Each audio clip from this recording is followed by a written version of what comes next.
that the key to this becoming viable as an alternative to Twitter is its most popular users, right? Do you have Kim Kardashian move to Threads? Do you have Barack Obama, rock stars, world leaders? Is that the beginning of the end for Twitter? Well, you can be sure the executives at Meta are working all their celebrity contacts, particularly those that use Instagram very heavily, which, as you mentioned, is a very, very popular app. Look, Twitter really captured lightning in a bottle over the last 10 years or more. That is until Elon Musk took over and really destroyed a lot of what people loved about Twitter and continues to this day, as your reporter talked about this past weekend, limiting how many tweets people can see, which is a very peculiar tactic for sort of like would be saying, CNN saying, we're going to limit how many shows you can watch. It doesn't really make sense according to the business model. That said, Meta probably has a greater chance than any of the contenders, including, as you mentioned, Blue Sky, Mastodon. There's a couple of others like Post.News. None of them have really been able to grab the mantle, but it's possible this could work. We'll see.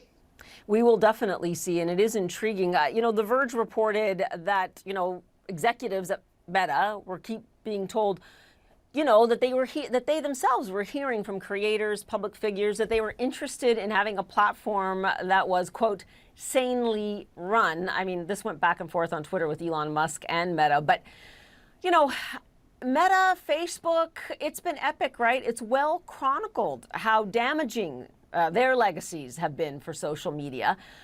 Could Meta win over new users by promising and actually delivering on moderation, on better standards? Yeah, I mean, it's kind of hard to root for either of them, to be honest, but I think Meta stands a chance. First of all, it is, Meta has plenty of problems. That's a conversation for another day, but it is sanely run and very effective. And, the user base of Instagram is tremendous. And given how volatile Twitter is right now, it wouldn't be that hard. It wouldn't take much to be a great improvement and to provide that kind of experience. That said, Instagram is an incredibly different vibe than Twitter. Instagram is a place where we post pictures of our kids and our vacations and the latest meals that we've cooked, which is different. It is sort of, kind of a cozy place where people share maybe overly idealized images. Twitter is a place where people talk about tough issues.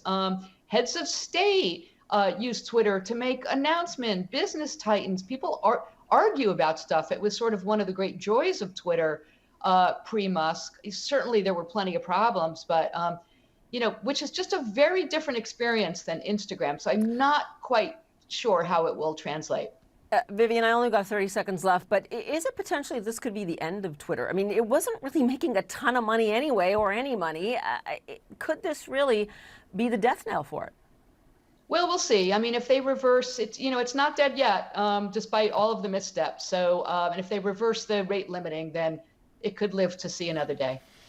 Yeah, this is really going to be intriguing as we continue the March for the week. No better person to speak to about it than you, Vivian. Thanks so much. Really appreciate you weighing in as we continue to watch on the sidelines, or maybe not. Maybe we'll all download that app on Thursday. Appreciate it.